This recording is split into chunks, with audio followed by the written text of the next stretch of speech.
Today there are a lot of updates from the Kurakhove direction. Here Ukrainian forces decided to withdraw from Novomikhailivka after months of fierce resistance due to the intense Russian pressure on the settlement. The battle for this settlement has been ongoing since the end of autumn, and it has become the location of one of the largest graveyards of enemy equipment of this war. Novomikhailivka, a small village with barely 1,500 inhabitants prior to the conflict, became one of the highest priorities of the Russians on the entire front line, since it became an immediate step on their way to Kostiantynivka, an essential logistic node located on the P0532 road, and from which Vuhledar is logistically supplied. In turn, Vuhledar, one of the Ukrainian strongholds still resisting Russian attacks, is located at the apex between the north-south and east-west front lines, and additionally is the closest point to Mariupol and its influence zone, located about 80 kilometers away, and therefore just at the range limit of the HIMARS standard ammunition systems. So for the Russians, shifting the front line even a few kilometers beyond Vuhledar is a big priority. Novomikhailivka has been defended among other units by the 79th Separate Airborne Assault Brigade,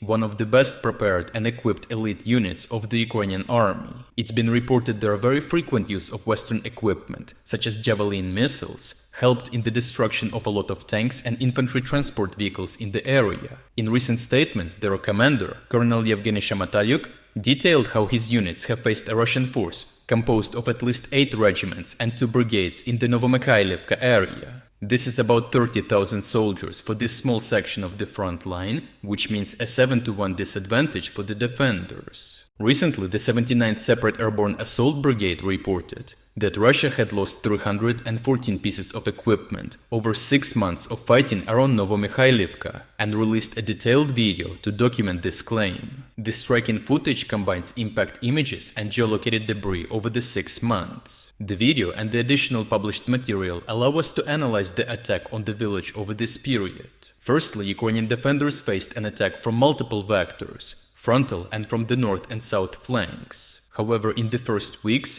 the attack was stopped to a large extent, especially in the northern and frontal vectors, given that the numerous assaults had to cross many densely mined areas and open fields. Ukrainians repelled these attacks with the help of superior recognition capabilities, which allowed the preparation of overwhelming ATGM, artillery and drone fire well in advance. Secondly, in the face of Ukrainian solid resistance, the Russian forces only found a way to advance by employing massive bombardment while incurring disproportionate losses, both in unsuccessful mechanized assaults and through infantry meat waves. According to different reports, due to the extremely high loss rate, Russians had to deploy additional operational reserves. But in the end, these successive waves achieved incremental advances that allowed several weeks later to cross the outskirts of the village and enter it. However, the massive bombardment with artillery and FAB bombs completely wiped out buildings and fortifications inside the settlement, making the defense of the town untenable,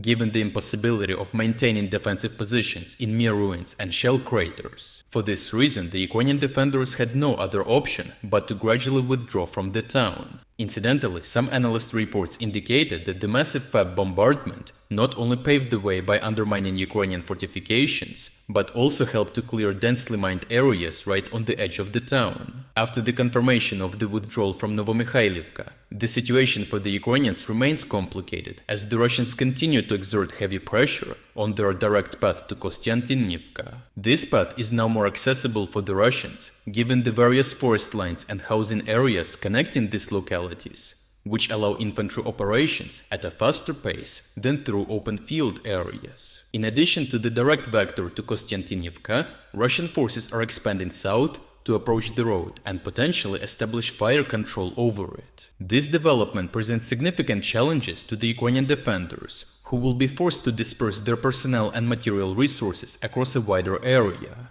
However, the 79th Assault Brigade has not stopped its attacks on Russian forces throughout the Novomikhailivka area.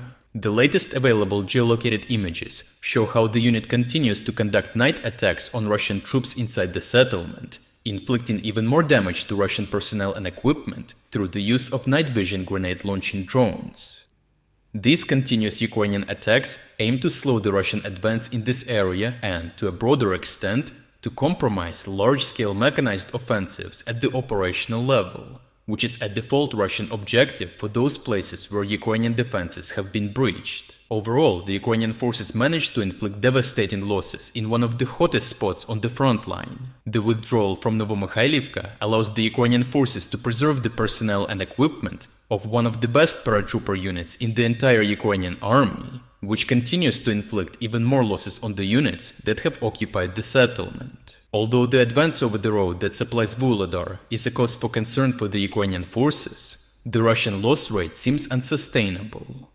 This gives hope for the Ukrainian forces to stabilize the front line soon and regain the initiative once the problems of shortage of materials in the Ukrainian army are finally solved.